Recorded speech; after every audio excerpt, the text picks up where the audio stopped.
1, 2, 3, 4.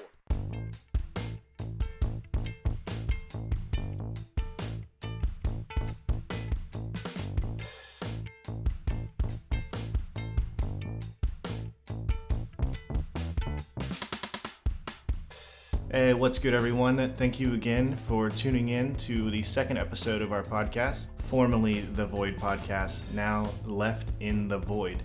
The reason for the name change was that there are just simply too many The Void podcasts in the world. And as much as we like to support solidarity and unity, we did kind of want to stand out a little bit more. So we've officially changed the name to Left in the Void, which I like a lot. And Aiden and Brian also seem to like as much as I do. So welcome to the new name.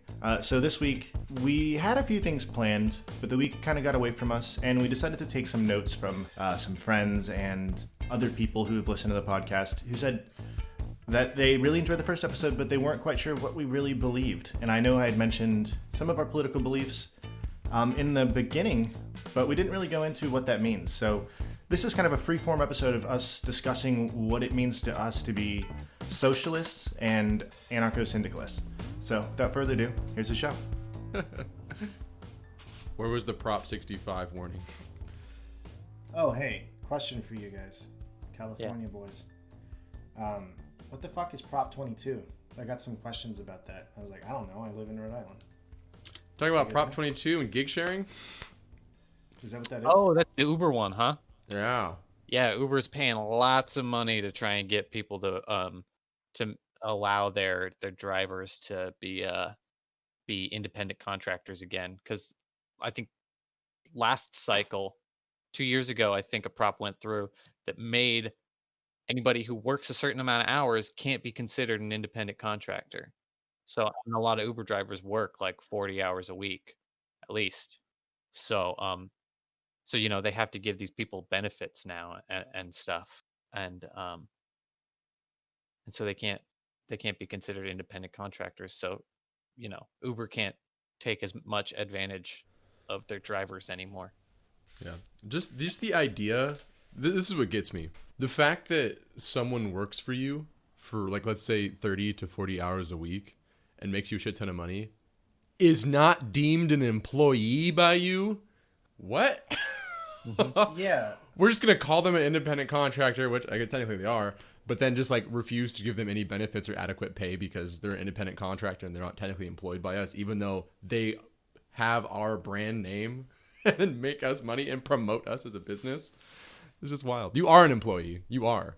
But they're just telling you aren't so they can fuck you over. Well, I mean, there is a place for independent contractors where, like, say we needed someone to edit this podcast. We're not going to have 40 hours a week for that person every single time we need that done. It might be, Oh, for sure. between 2 and 6 hours of work per episode. So you hire that person for that base amount of time. That's what an independent contractor is. Not what Uber and Lyft do.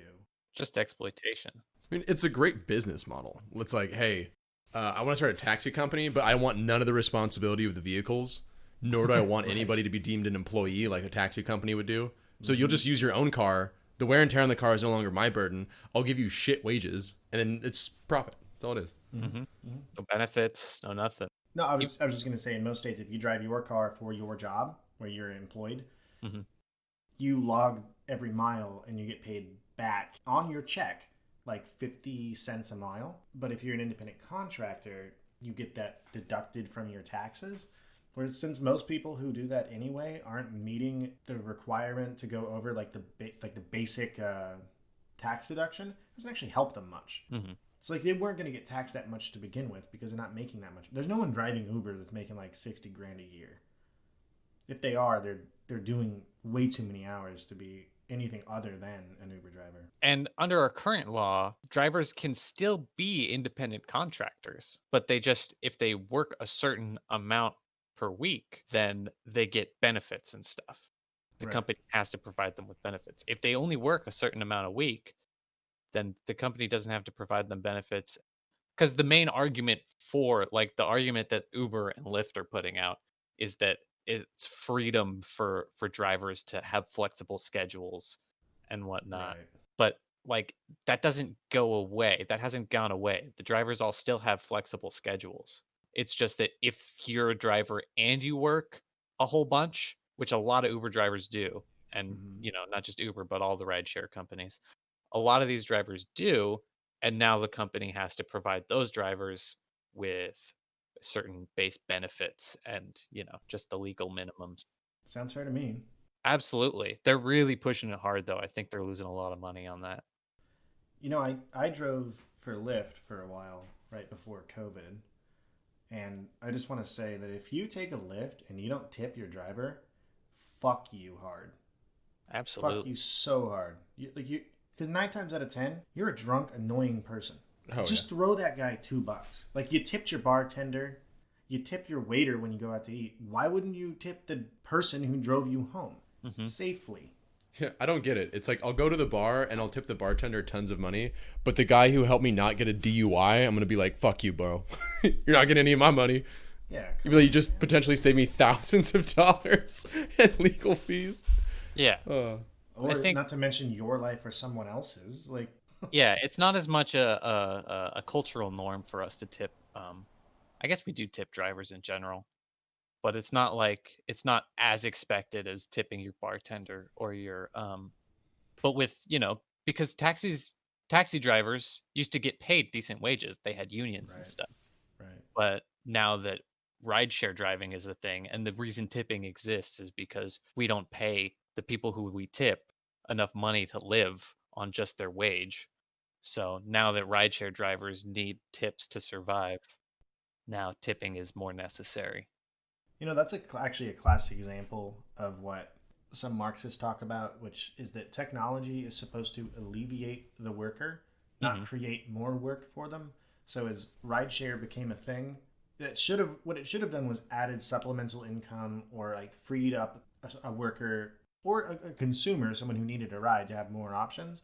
But what it really did was undercut the taxi drivers, destroy their union, and make the average wage just kind of go down for everybody. Hmm.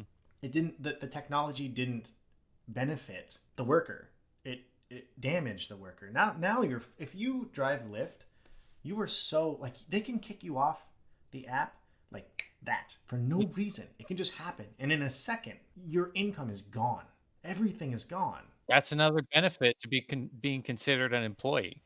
Yeah, They yeah. can't fire you for no reason at any point. They have to have legal reason to fire you.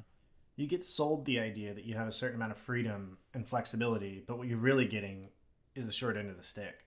Hmm. And I'm not mad at rideshare people or food delivery people who work for these apps.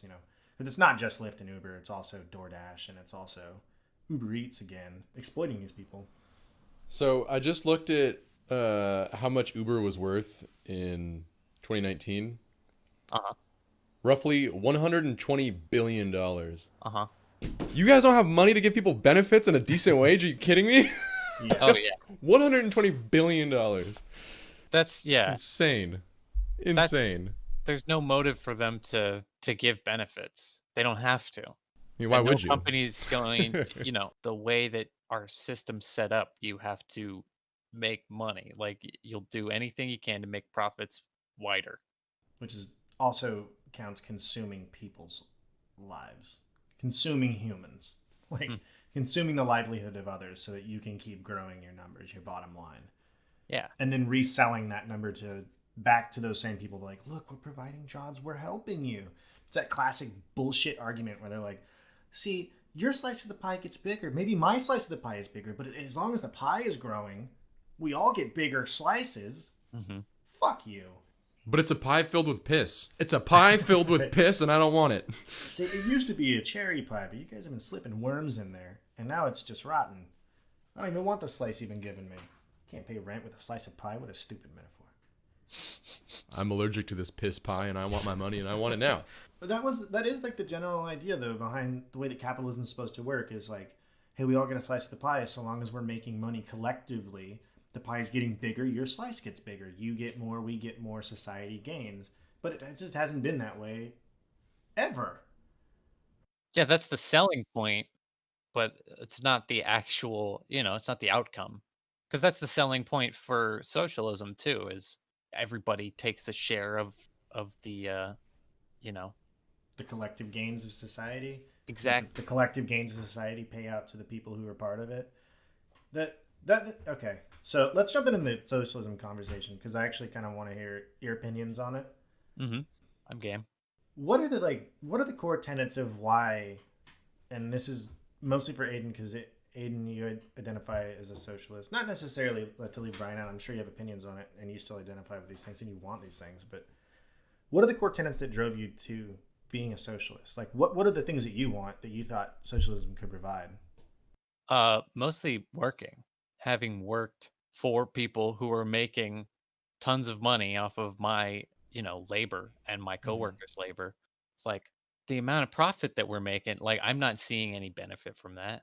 All I'm doing is making you a bunch of money. And every job I've worked at has been like that. So I guess sort of as I became familiar just slowly with the idea that my labor is worth, you know, as much as I improve whatever, you know, like they provide like employers provide the capital to get materials. And then all us employees turn that materials into something that they can sell for a higher profit. But Right. then I don't see any of that. No, they pocket the difference, and then Reaganomics tricks you into thinking that somehow it drips out of their pocket back into yours, which is like, why do we even need it to go in their pocket in the first place? Why doesn't it just go into the general public good? Why do we even have to pretend?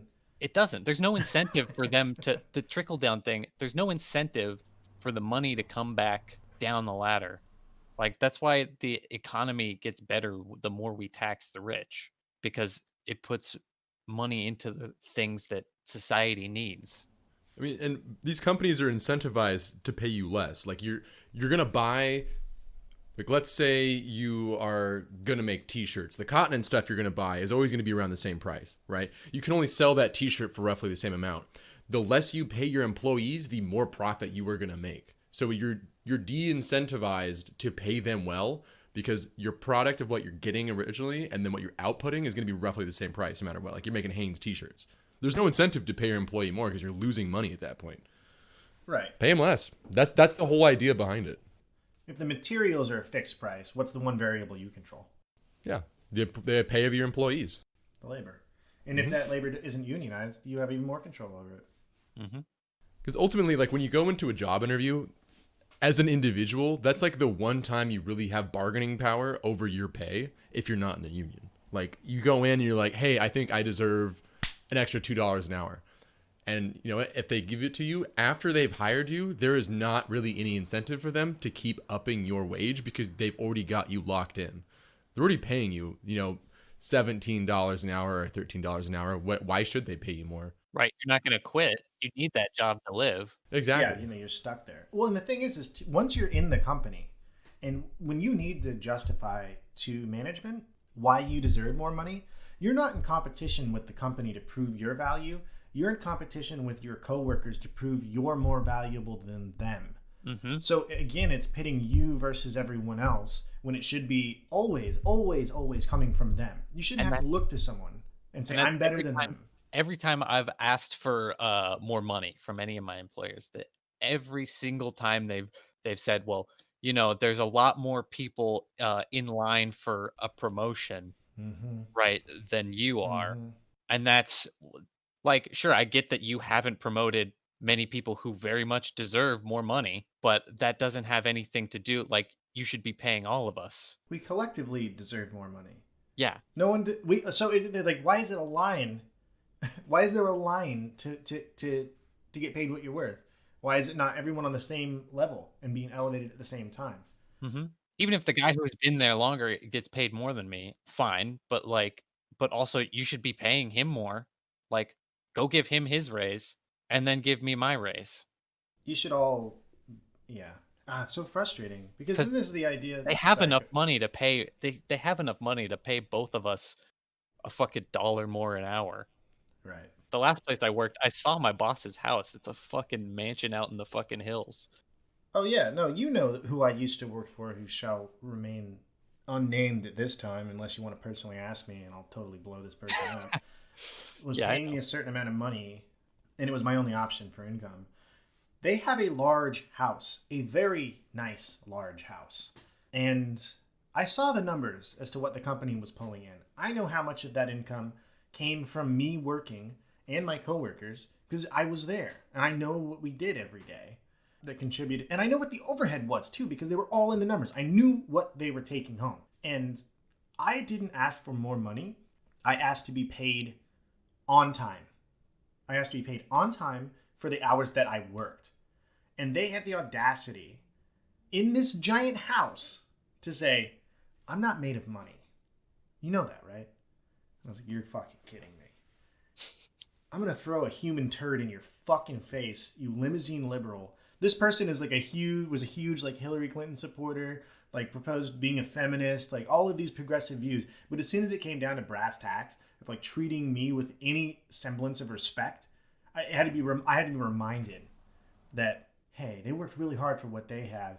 And like, I'm kind of pushing on them a bit just by asking to be paid what I worked and on time. Fuck those people.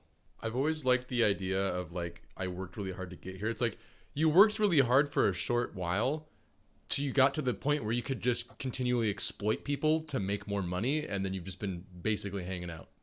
And I know who you're talking about, and I know that person does like absolute minimal work on that business. That person does nothing. And that person is an example of a million people just like them. Mm-hmm. Like, they don't actually work. And when they say they work hard, that's a subjective term as to how hard they worked. Maybe they worked hard in their reality, but I know for a fact they had a larger leg up in life than anyone who worked for them did. So they worked hard within the context of their life. And to hold me to that same standard is bullshit, because you never took the time to understand how hard I was working for you. And I wasn't even demanding more money. I was just demanding you pay me what I worked. It's insane. It's insane to me that I have to fight for that basic baseline amount of respect. Those are the kinds of things that made me start to question, not just question, but obviously become incredibly angry with the way that things are. That's crap. Yeah. Not to get super heated, but that's my livelihood. That's how I pay rent. That's how I pay back my stupid college loans. And to be degraded. You can't be not paying people on time. When it comes to your loans, just call them and be like, hey guys, I'm not made out of money here. And just use that same argument and just throw it right back at them. Yeah. That'll I'm sure work. that'll keep me out of the poorhouse that I also rent to. They're basically landlords for your labor. They are. Well, those people are the same thing. They reap profit off of you existing.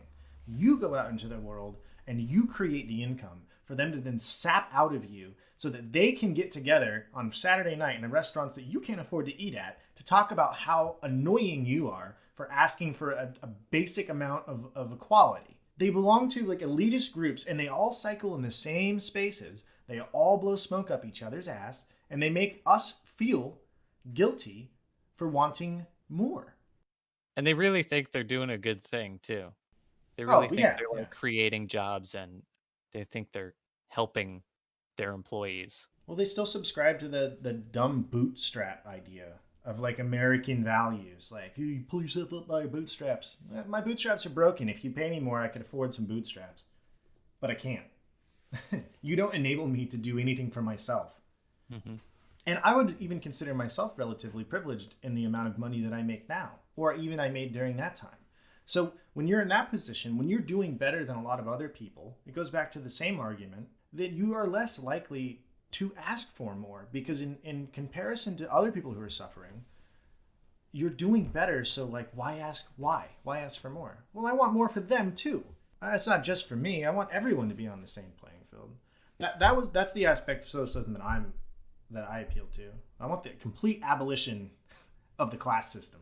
Well, that's the big issue here. It's that if you have a bunch of money, you think you're creating fucking jobs, but you're just exploiting people. You can't make money in this system without doing that. You literally can't make profit without exploiting people, because for you to make profit, those employees have to, labor to make your materials worth more. Mm-hmm. And that's the value of the labor that they put in. So for you to make money, you have to pay them less than what their labor is worth. It's important to remember that the American dream only works if you're asleep. Because that's why it's a dream. No, if it only, It only works if you can sleep because you've got a bunch of people making you passive income. You need 10 people to work full time so that you can do fuck all. You know, one of the things that bothers me the most about like the core tenets of the things I want out of socialism being healthcare is a right, access to clean water and healthy foods is a right, Hmm. housing is a right.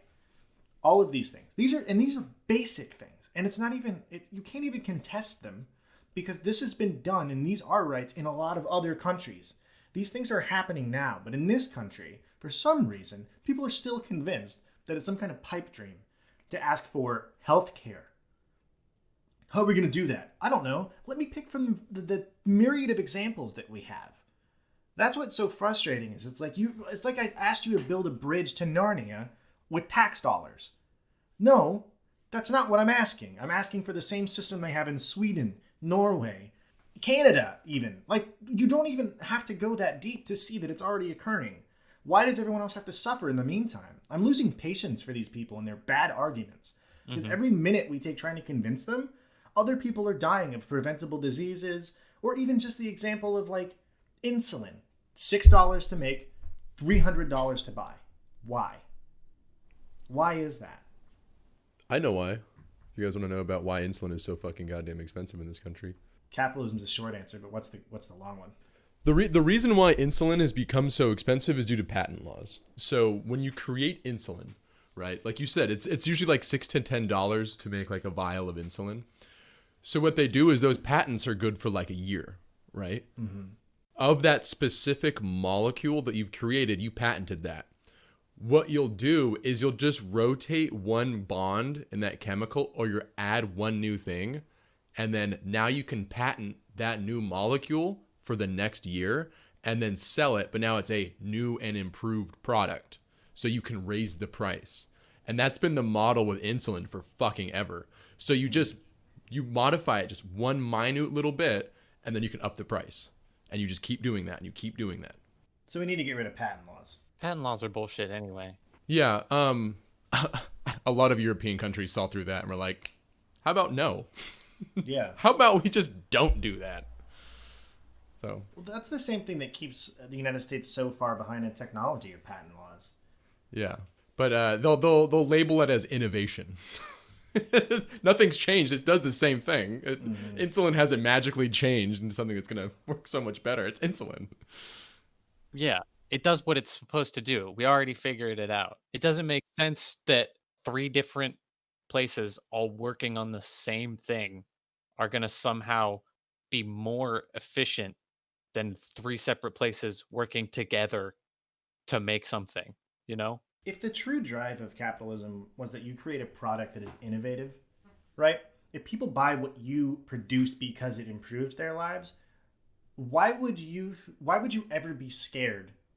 So scared that you need to protect this idea with a patent to make sure no one else can come close to it. If your product is that good and someone else tried to rip you off, wouldn't the consumer know, right? If you were really that good at producing the thing that you're producing, anyone who tries to imitate it, it would automatically never be as good. So why in the hell do you need a patent? If you really truly believe that capitalism creates innovation, you don't need the state to protect your idea because you're individually good enough, right? You're so brilliant, you'll just keep doing it anyway. If someone comes out with something, you'll just do better because you're so entitled to that product or that idea. I think theoretically you could say like that the patent sort of protects someone from someone with more money, like a big company. Like somebody comes up with an idea, patents it, right? Now somebody with $1 billion can't swoops in and just outproduce them or out R&D them, you know. They've got the idea locked down. But I don't think effectively it doesn't really work that way because our justice system sort of just goes to whoever has more money anyway. So they've got the amount of lawyers that they can just win any patent argument in a court. Right. Well, if anything, then the patent then gives those giant companies a leg to stand on when someone who's much smaller than them does come up with something innovative and useful and different. They can then Yeah. use that patent law to then destroy and or then absorb that person. It doesn't actually breed innovation. I agree. I think that's the big argument for patenting though is that like it's supposed to protect smaller producers even though it doesn't. That to me is really similar to the same thing as trying to convince us that milk is good for us. You know what I mean? It's just a long-standing thing that we've come to believe, but isn't true. Like the idea makes sense if you don't look into it too much, but as soon as you do, patent laws are just Yeah. It makes sense in theory, but when you look at what's actually like the effective outcome, you know, how it ends up affecting our society, and it doesn't protect small producers. It just allows giant companies to make billions of dollars before anyone else can compete with them. yeah, and systematically destroy and dismantle anyone who tries Yeah, through the legal because they're system. now they've got so much money they can just buy out or completely obliterate any competition that pops up. They've had 7 years to get ahead, make billions of dollars. Well, in the meantime, other countries who don't have such stringent and stupidly useless patent laws, like China, get to just blow us away technologically. They're so far ahead of us because they don't have those kinds of laws. If you were like a true American patriot and you believed that we could and should be the best country in the world, why the hell are you holding us back with patent laws? Because you want to make more money. You don't actually really care about the country at large or any of the people in it. It's all about your pocketbook. Yeah, there was a time in the 50s when that wasn't the case, and there was a lot of medical advancements that were really beneficial to the U.S. as a whole. Yeah. When the government was putting tons of money into like the government was subsidizing research into that shit. That's when we have massive advancements in those fields. So, like as an example, and it ties into patenting. So, polio, obviously something that's been really destructive in human history, very debilitating. Dr. Jonas Salk is the one who invented the polio vaccine in 1955, and he refused to patent it, the vaccine, and he just distributed the information on how to create it like massively, so everyone could just have it for free, and then it could be mass produced. Didn't that leave it open for somebody else to patent it though? No, Why not? I don't know. I'm not up to date on the legislation. I just know that he refused to patent it and just mass release the information on how to produce it. Because I imagine like somebody else who's not an altruist would have just grabbed a patent on it because he didn't patent it. Because you could patent something and then just not enforce just let everyone know, hey, this is public domain now. Though maybe I don't know the law inside out. Maybe maybe there's some sort of if you create something, you can make it public domain. Well, I think it was just along the lines of like, hey, polio is like just destroying the world. This shouldn't be a monetary gain moment. This should just be like a humanist moment. And everybody just jumped on board with that? Yeah, and the vaccine was free across the country, free. Like, wasn't you weren't charged for it. You wanted the polio vaccine, you got it. Because I mean, like we've got a massive pandemic going on right now, and Yeah. companies are What looking happened to in patent it. 55 is not going to happen with the coronavirus. I can almost guarantee you, no, because like Pfizer just got like $2 billion to research a vaccine. Like, you kidding me? Like, they're not gonna give out that vaccine for free. They're gonna charge you for it. Absolutely, that's what I'm saying. So what's different here is what I'm trying to get at. I don't know if we can answer that thoroughly enough to like give a discernible answer, No, maybe I just want to theorize. right? Sure. Increase in capital greed. Yeah, like Was there more regulation in the 50s? More regulation in what terms? they were definitely getting taxed more. That's for sure. Corporate taxes were way higher. Income taxes were up in like the 90%. Effectively, they were like in the 50%, but on paper they were in the 90%. But that always happens. That's why, like, people gawk at a 90% tax rate, but there's so many loopholes that people who make, billions of dollars, and even if they did pay 90%, they're making billions of dollars. Dude, if they paid 10%, it'd be a huge help. But Donald Trump paid $750. Hmm. That's not even 1%. Like, Boo, but he creates jobs. Boo. There we go again. hardly, right? Fucking What do you think, Justin? What drew you to the idea of socialism? Massive, massive suffering of average people who work incredibly hard and get nothing in return. Honestly, not having health care, I mean, that's really scary. It could bankrupt you. It could be the end of you to get sick. That and like I said earlier, because you have living examples of it working in other places. I never watched any Democrat or Republican. Democrat's supposed to be my closest ally, right?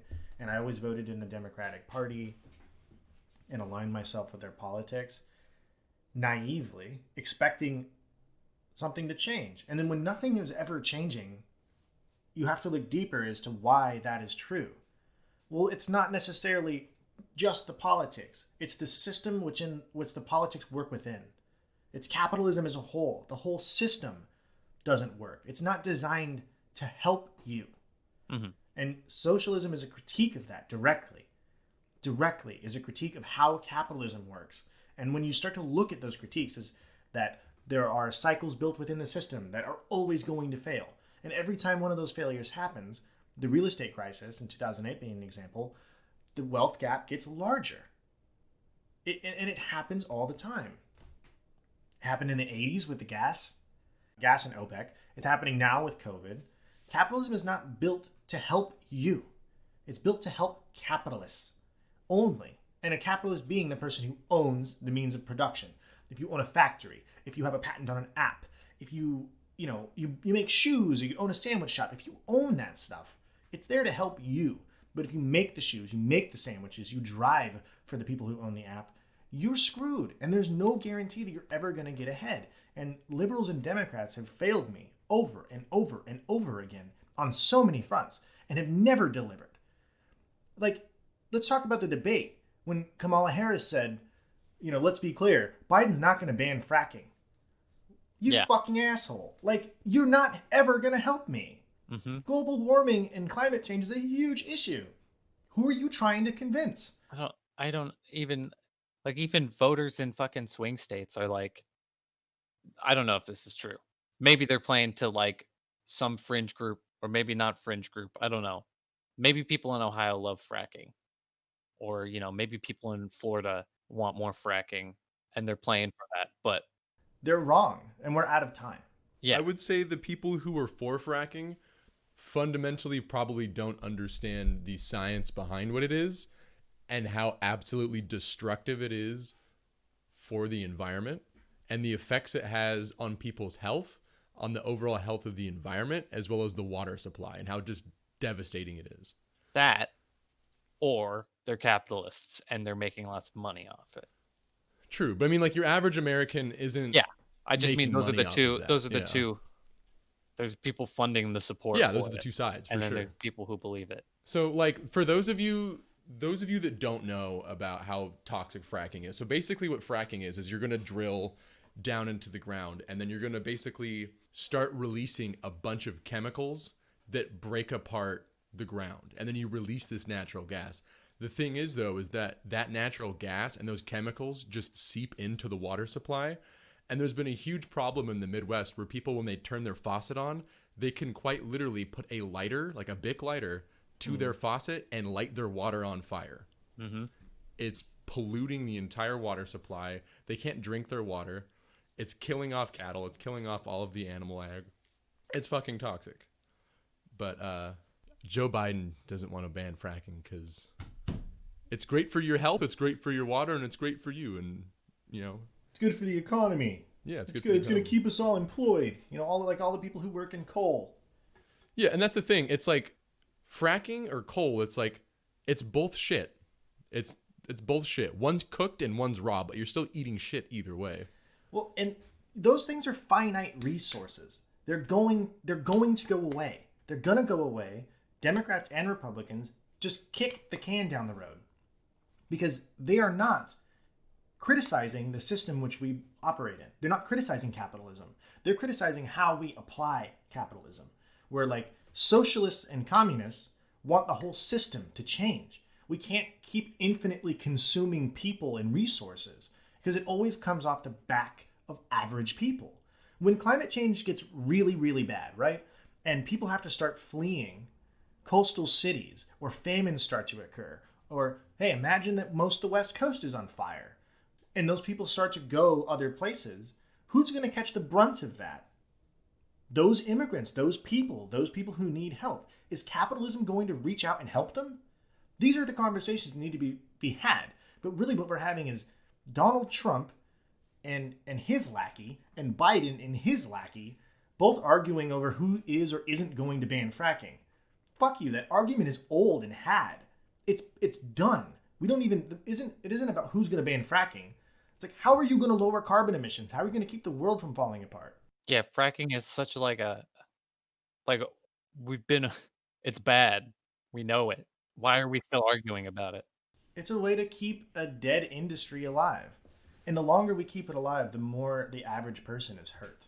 It's awful. And the people who criticize even just like progressivism in the Democratic Party.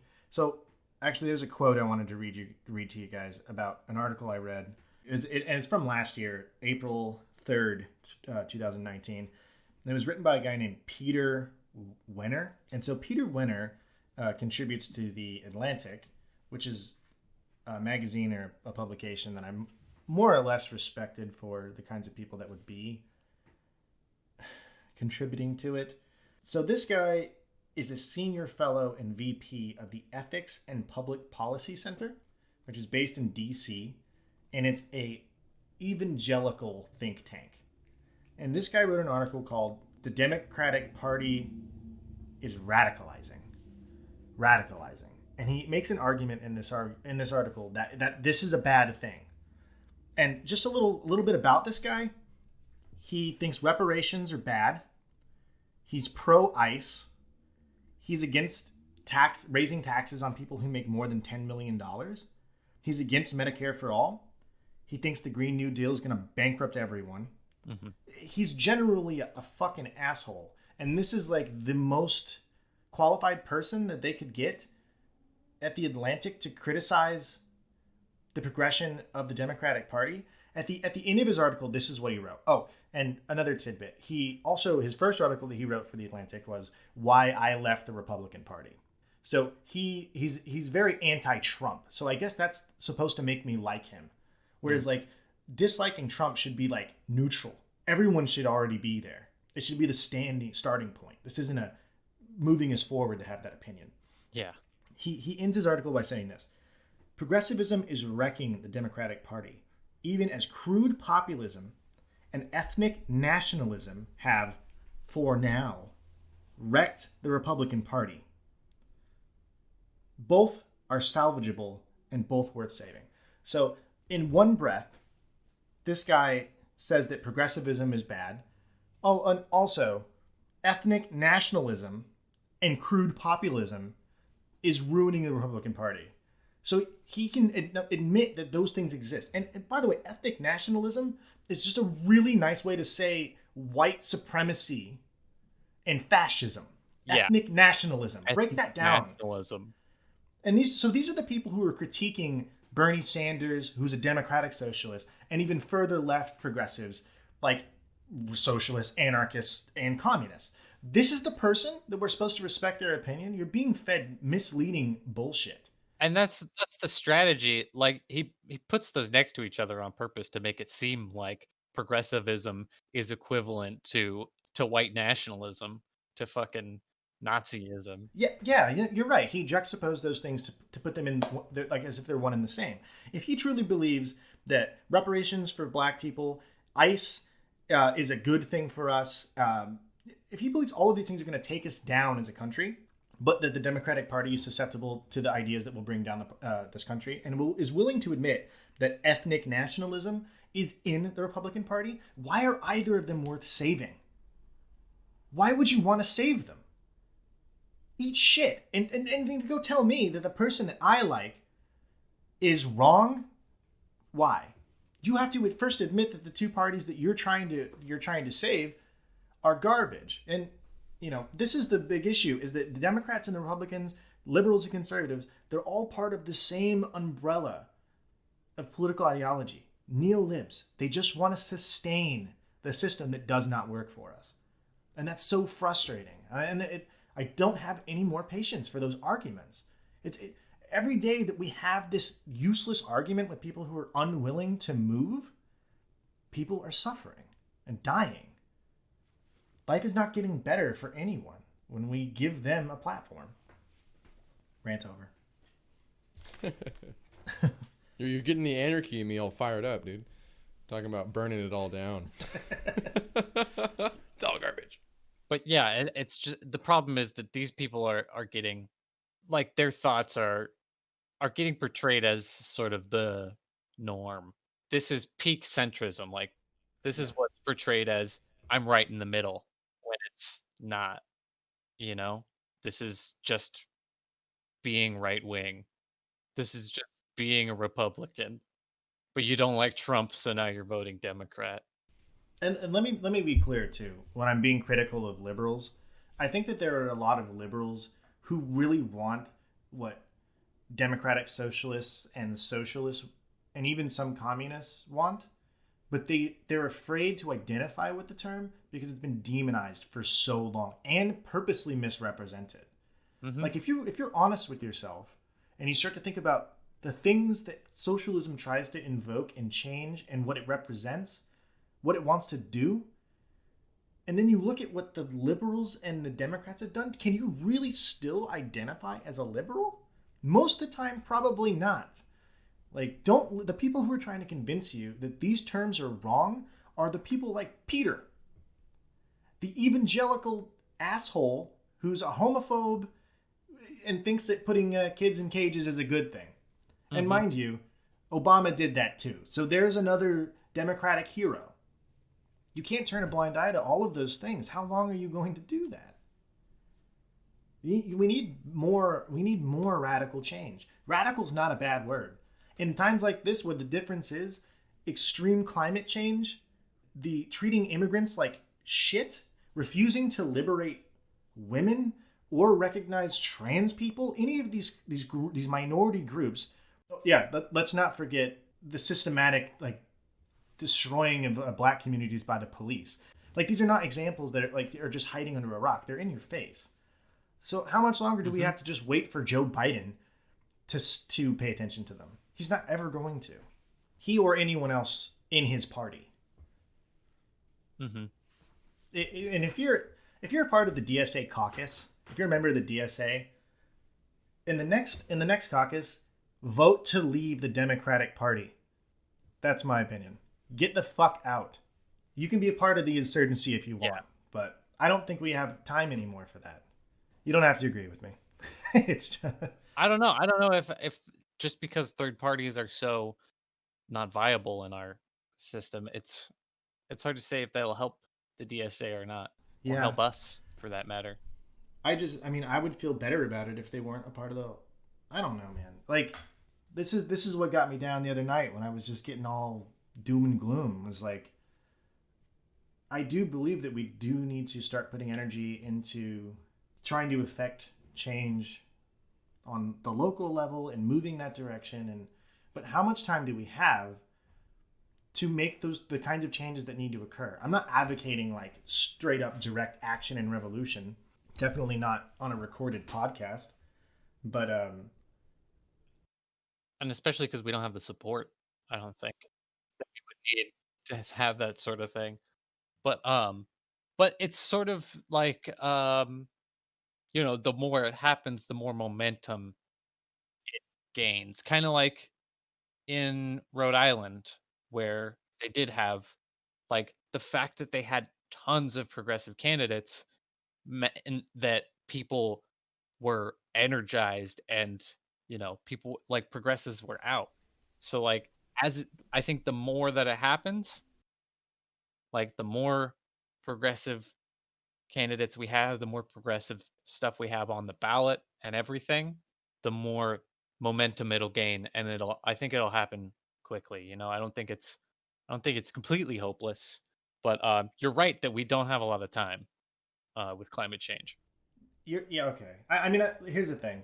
I'm trying to convince liberals and people who might identify as left but still somehow identify as liberal, that you really need to look at things critically, like more critically than you have. You're not right just because you think and you know racism is bad. Cool. What the hell are we going to start doing about it? I mean, everybody thinks Yeah, that. but then what's the difference between voting every 4 years and like actually going out and protesting to try to defund the police? Like, vast differences. So if you've made that step, like, keep stepping in the right direction. Like, don't teeter and don't let other people tell you that, you're going too far. There is no too far in a system that treats people this way. And not just in your neighborhood or your state, in your country, around the world. It's all interconnected. That's my call, I guess. You don't have to be as extreme as I am about these things, but you can't sit in the middle anymore. You need to be more aggressive and you need to be more outspoken. Want to give us the rundown on the anarcho-syndicalist take, Brian? Oh, okay. How do you feel about the issues? So ultimately, I find, and this kind of just aligns with anarchy as a whole, all of these things we've discussed are just hierarchical systems of oppression. Within these, no one is truly equal in any individual right. Like, there's always going to be someone who has more power over you and then can then restrict your freedom and your basic human rights. Like, if you want to go get, let's say you want to get health insurance and you can't do it. Well, now you're not equal in that sense because now you don't have the equal access to that medical care. Especially, it just, man. Yeah, no, I think It's that's just like, I have a hard time agreeing with anything that creates a hierarchy in which a lot of people will be oppressed for one reason or another, and whatever way they justify it. Do you feel that socialism is still suffers from that problem? Yeah, I feel like it's a great thing, and it's a step in the right direction. I mean, ultimately, anarcho-syndicalism is anarchy with social aspects, Yeah, but kind of like a mix between the two, eh? yeah, it's basically a mix between the two. But ultimately, I have a really hard time subscribing to any kind of ideology that fundamentally doesn't allow someone to be who they are as an individual or free. I think that's what really gets me with anarchy. Yeah, I mean, hierarchies are inherently, they create power gap, so that makes sense. And that's what I've understood anarchy to be, is just simply that hierarchies, a system without hierarchical structure. Yeah. So I mean, there's At its there's basically there's a lot of tenets on how anarcho-syndicalism works. You could essentially break them down to like three main categories. There's like direct action, which is going to be you participating within that. So like, let's say you live in a community with like 150 people. The direct action is going to be you within that 150 people community voting or coming together and having a consensus about how to deal with an issue. Within that, you have equality and you have a voice. It's more of like a direct democracy. What democracy was originally intended to do was to give you equality and to give you a voice and to give you a power. Even within the system we have now, you don't have that. You live in a plutocracy, and a plutocracy just being a country that's run by companies. And then you vote for somebody, and then that person represents you. And then once let's say the ballots are cast and they're roughly equalized, then you get the electoral college and they just vote however the fuck they feel. You have no voice in that. They can just flip their own opinion and They vote can. for somebody They don't different. typically. I mean, I'm not going to argue for the electoral college, but they Neither don't am I. But they have the option to, and there's nothing stopping them from doing that. They don't That's really true. speak for you. They can just vote a different way if they feel like it. That's a hierarchical oppression of what your views are, and it dilutes the power that you have, which just fundamentally I got a problem with. So that's one aspect of it, is just direct action. And then So then what's the syndicalist part? that's just more of like your socialism aspect of it. Like, you were coming together as a society to work together for a greater good in whichever way you think is beneficial for you as people. Just talking about all these different facets of socialism and anarcho-syndicalism, kind of just want to say, obviously there are so many different interpretations and schools of thought. The three of us are always growing and expanding on those ideas, so don't take this as something set in stone. It's just what we think, and what we think is also always growing. And specifically between, anarcho-syndicalism and socialism, the infighting isn't helpful because both of those schools of thought have been so demonized for so long, particularly in the United States, that it's more important that we have the conversation about what we understand to be useful and progressive and applicable than it is to be like, well, Brian thinks socialism's dumb, so fuck anarchy. No. Yeah. That's not. And that's the thing is like, I like socialism. Like, I'm a big fan of it. I have certain issues with it, but that doesn't mean it's bad. Like, everyone has certain issues with anything. Like, that doesn't mean that I think the entire system is terrible and should be abolished and stripped down and burned. That's not what I believe. I mean, it's beneficial. It's good. And also, like, I feel like a lot of people, like, I hadn't really heard of anarcho-syndicalism until a little while ago. So, I mean, people often just associate anarchy with, like, lawless chaos, where it is lawless. That is correct. It's organized chaos. It's not like the anarchy patch you'd see on the back of, like, a punk dude's vest, And if we want to get anything done, we need a coalition. We stand higher on each other's shoulders than we would on each other's dead bodies. Like, there's no point in cutting each other down when we can lift each other up, because all of our ideas are counter to establishment ideas. Socialists and anarchists have always had to work together, and every time they've failed to do so, it's been detrimental to the common cause. So let's get rid of the capitalists first, and then we can fight about it. Yeah. They always swoop in. As soon as we start fighting, they swoop in. Paris Commune, Spanish Civil War. I mean, gotta work together. Every time we don't achieve the things that we're setting out to do. And just like in those two instances, it's never been more important than now to work together. So that's my 2-cent takeaway from the bastion of ideological artillery that we've been throwing into the microphone for the last hour plus. Is there anything you guys wanted to add, or anything you wanted to say before we sign off? Yeah, I'm doing sober October for the rest of the month, so I'll be gassed up. I'll be gassed up on coffee and water, so it'll be good next time.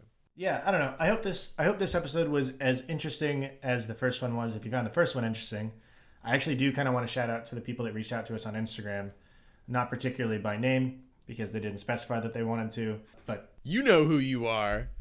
You beautiful people, you know who you are. The awesome photography person who gave us a lot of good feedback and told us that we sounded, honestly, I'd never even heard that word before. It was like knowledgeable and speaking in an academic and professor-like manner, which I take as a compliment, but also the whole point of this podcast when we were talking about these ideas is to make sure that the things that we're saying are digestible and not overtly academic, because it's not about being the smartest person in the room. It's about the solidarity of all people, and we want everyone to feel like they can join the conversation. So I mean, I bought a book that I thought would be a great sort of way to look at socialism called Hegemony and Socialist Strategy, and then I started reading it, and it was... I don't think they could have made it more convoluted than it was written. I think it was just like, let's just find words that have at minimum 13 letters, and that's going to be every single word in the sentence, and just make it intensely confusing. Like, you need a PhD in socialism to fucking get through this book. You have to have already read fucking every theorist's fucking ideas for any of it to, to translate the words that they're using into plain English, which is not helpful. No, I mean, it's really hard to convince someone that you're of the same cloth as they are and be like, hey, we're all the same. But then speak in a language that is almost explicitly elitist and privileged. Like, okay, you could afford to go to college. Impressive. I don't know what you're saying, but what you're saying is 100% about me. Like, it should be more digestible because it's not about you. It's about everyone. Yeah. Whoop-de-doo, Basil, but what does it all mean? If you prefer the Bernie Sanders catchphrase, not me, us. Mm-hmm. So. It's a good catchphrase. Or if you like mine, which is... it's not milk, it's pus. No. That's gross. And still true. And applicable.